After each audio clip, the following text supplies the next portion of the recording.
Hello বন্ধুরা, আমি প্রিয়ার প্রতিদিনের নতুন একটি ব্লগে আপনাদের অনেক অনেক স্বাগত। টোবরমারি ট্রিপের আজ সেকেন্ড দিন। সকাল সকাল ঘুম ভাঙতেই বাইরেটা একটু ঘুরে দেখে এলাম। কাল অনেক রাতে এসেছি, তাই বাইরেটা আর ঘুরে দেখা হয়নি। রুমে ঢুকেই দেখছি তোজো এদিকে উঠে পড়েছে, আর এদিকে দিদি আর অমৃতা চলে এসেছে কিচেনে চার ব্রেকফাস্ট বানাতে। আমিও কাজে লেগে পড়লাম। আজ আমরা যেখানে যাচ্ছি সেখানে খাওয়া দাওয়ার কোনো অপশান নেই, তাই আমাদের বাড়ি থেকেই বানিয়ে নিয়ে যেতে হবে। তাই আমরা সবাই মিলে স্যান্ডউইচ বানিয়ে নিয়েছিলাম। এদিকে বাচ্চাদের জন্য একটু ম্যাগিও বানিয়ে নিয়েছিলাম। ওদেরকে ব্রেকফাস্টে খাইয়ে তাড়াহুড়ো করে রেডি হয়ে আমরাও বেরিয়ে পড়েছি।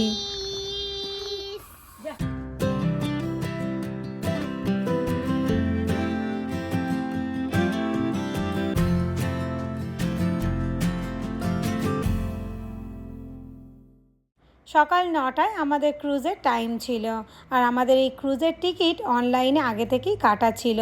এই সামার টাইমে এত বেশি রাশ হয় যে উইকেন্ডে টিকিট পাওয়া যায় না, তাই আগে থেকে কেটে রাখাই ভালো। আমরা চলে এলাম ডকে।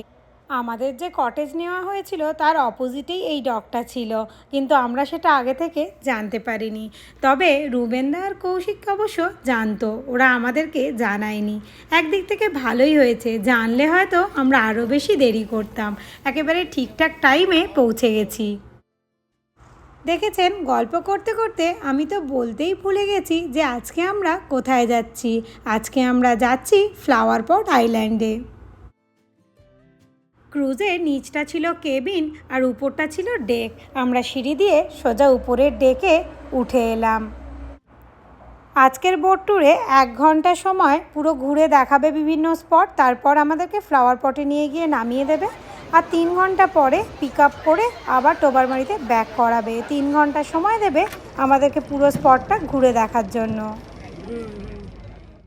আর দূরে দেখুন ছোট ছোট কায়াকগুলো নিয়ে কি সুন্দর যাচ্ছে, কি ভালো লাগছে না দেখতে।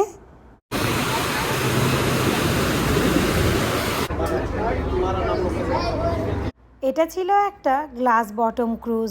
এই বোট ট্যুরের অন্যতম আকর্ষণ হলো বিগ টাভ হারবারের কাছে ডুবে যাওয়া এই জাহাজের ধ্বংসস্তূপ।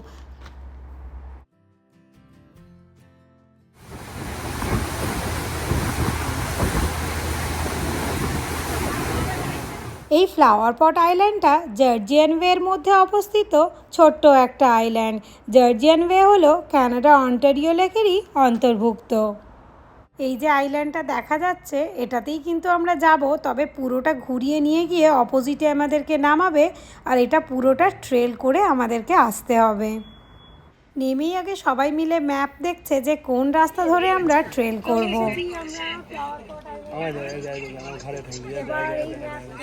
পুরোটা এখানে ঘুরবো, ঘুরে তারপর আমরা ক্রুজে করে ব্যাক করবো। চলো, টাটা।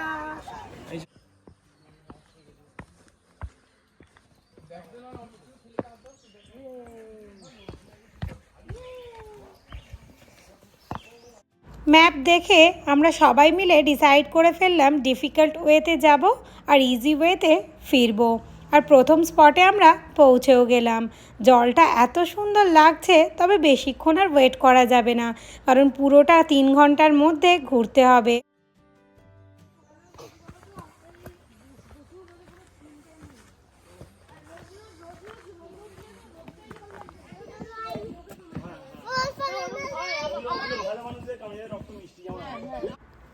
এখানে অল্প কিছুক্ষণ সময় কাটিয়েই আবার ট্রেল শুরু করলাম। ওরে বাবা, সামনেই রাস্তার উপর দেখি সাপ শুয়ে আছে। অনেকক্ষণ দাঁড়িয়ে থাকার পর ভাবলাম যেতে তো হবেই, দাঁড়িয়ে থেকে তো আর লাভ নেই। সাপ তো নড়ছেও না, চড়ছেও না, তাই চোখ বন্ধ করে লাফ দিয়ে চলে গেলাম।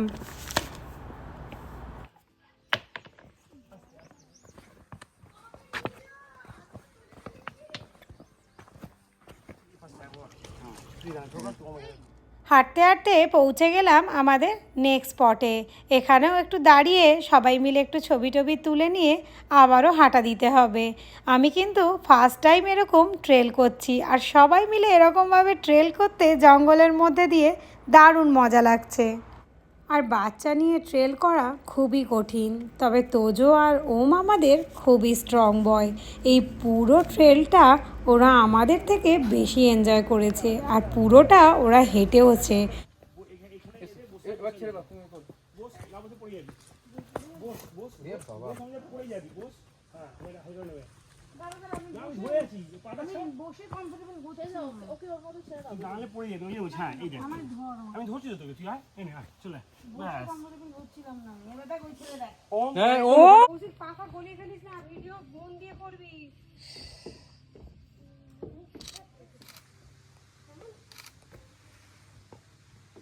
দেখেছেন বাচ্চা দুটোর স্পিড তো সবচেয়ে বেশি, হাত ছেড়ে কীরকম গটগট করে এগিয়ে যাচ্ছে।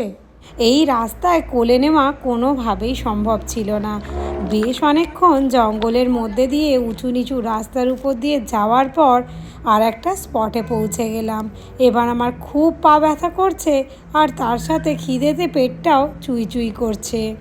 এই বীজগুলো কিন্তু সবই এরকম নুড়ি পাথরের বীজ, এখানে বালির বীজ কিন্তু খুব কমই দেখা যায়। এখন এই বিচে নেমে খানিকক্ষণ আগে জলে পা ডোবাবো, তারপর খাওয়া দাওয়া করব।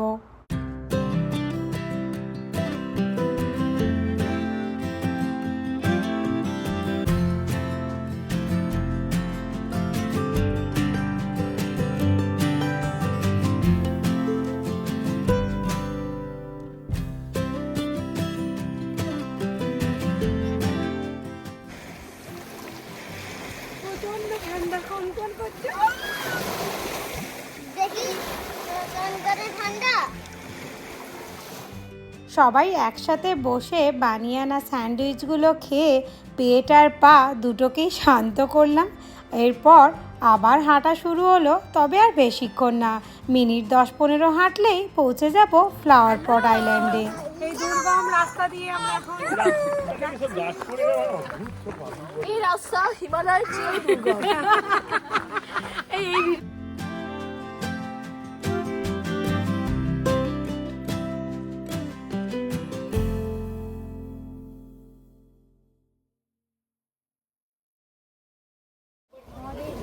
রাস্তা পেরিয়ে আমরা ফ্লাওয়ার পটে পৌঁছেছি অনেক কষ্ট করে। চলো এবার একটু এই খোলা হাওয়া এনজয় করি।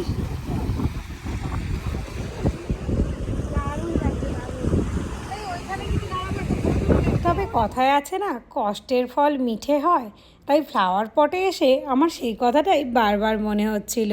এতক্ষণ এত কষ্ট করে হেঁটে আসার পর এত সুন্দর লাগছিল চারিদিকটা, আর সবাই যে যার মতো এখানে ফটো তুলতেও ব্যস্ত হয়ে গেছে। আর এই সেই ফ্লাওয়ার পট, সত্যি দেখুন জলের মাঝে কি সুন্দর অবিকল যেন এক ফ্লাওয়ার পট দাঁড়িয়ে আছে। প্রকৃতির কি সুন্দর সৃষ্টি, তাই না? এখানে এত বেশি সময় কাটিয়েছি যে ক্রুজের কাছে এসে দেখি আমাদের ক্রুজ ততক্ষণে আমাদেরকে টাটা বলে চলে যাচ্ছে। 2 মিনিটের জন্য ক্রুজটা আমাদের মিস হয়ে গেল। নেক্সট ক্রুজের জন্য আবার 1 ঘন্টা ওয়েট করতে হবে। যাক, অনেক কষ্ট করে ক্রুজে উঠে পড়েছি, এবার ফেরার পালা।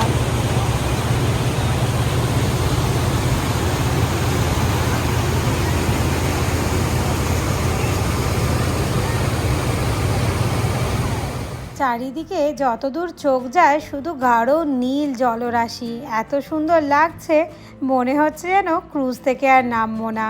আর এইখানে দেখুন মেয়েরা কি সুন্দর নোঙর বাজছে।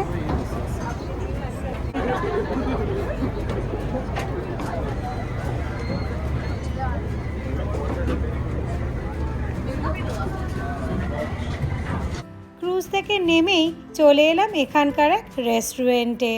এখানকার ফেমাস খাবার ফিশ অ্যান্ড চিপস, সেটা তো ট্রাই করতে হবে, তাই না? ভিতরে ঢুকেই ঝটপট করে আগে ফিশ অ্যান্ড চিপসের অর্ডার দিয়ে দিলাম, আর তার সাথে অর্ডার দিয়েছিলাম একটা কোল্ড টি। বাইরে বেশ গরম, তাই ঠান্ডা ঠান্ডা কিছু খেতে ইচ্ছে করছিল। বিশাল বড় ফিশ অ্যান্ড চিপসটা, কাণ্ড দেখুন। বাড়িতে ঢুকেই 2 মস্তানের মস্তানি শুরু হয়ে গেছে। আর বেড়াতে এসে ইভিনিংটা বাড়িতে বসে কাটাবো তা কি হয়, তাই হুট করেই সবাই মিলে ডিসাইড করলাম সামনেই একটা বিচে একটু ঘুরে আসি। 7টা বাজে আমরা আবার রেডি হয়ে বেরিয়ে পড়েছি। আমাদের যে কটেজটা নেওয়া হয়েছে ওখান থেকে জাস্ট 10 মিনিট দূরে একটা বিচ আছে, ওই বিচটাতে আজকে ইভিনিংটা কাটাবো, ওখানে আজকে এনজয় করবো। চলুন ঘুরে আসি। এখানে গাড়ি পার্কিংয়ের টিকিট থেকে শুরু করে নিজেদের টিকিট সবই কিন্তু নিজেদেরকেই কেটে নিতে হবে।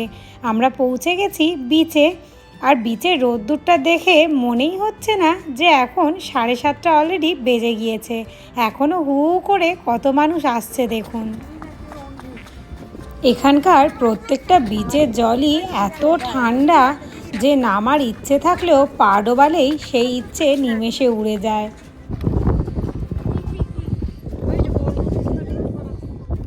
বিচে এসে এখন আইসক্রিম খাচ্ছি।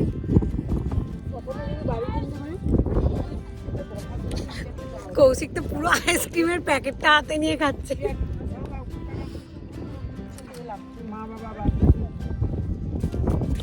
হ্যালো আইসক্রিম শেষ? শেষ হ্যালো 7:30 বাজে, এখনো কিন্তু ভালো রোদ্দুর আছে। এই পড়ন্ত রোদ্দুরে বিচটা একেবারে চকচক করছে। দারুণ এনজয় করলাম ইভিনিংটা। আজকের ব্লগটা আমি এখানেই শেষ করছি। দেখা হচ্ছে খুব তাড়াতাড়ি নেক্সট ব্লগে। ভালো লাগলে একটা লাইক করবেন আর আমার পেজটা ফলো করে দেবেন। টাটা।